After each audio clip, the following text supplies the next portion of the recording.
நமச்சிவாய நாதன் தாழ் போற்றுவோம். நமச்சிவாய நமச்சிவாய நாதன் தாழ் வணங்குவோம்.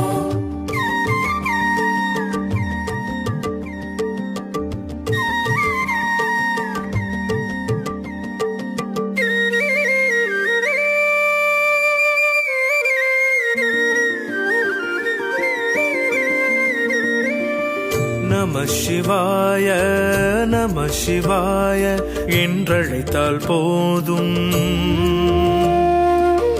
பஞ்சபூதம் யாவும் இங்கே ஐந்தெழுத்தை ஓதும். மலையே சிவனாக கண் முன்னே தோன்றும், கிரிவலத்தால் துன்பம் காணாமல் போகும். அன்பான வடிவாலே ஆட்கொண்ட நாதன், துணையான தேவியோடு மாதொரு பாகன். நமச்சிவாய நமச்சிவாய நாதன் தாழ் போற்றுவோம். நமச்சிவாய நமச்சிவாய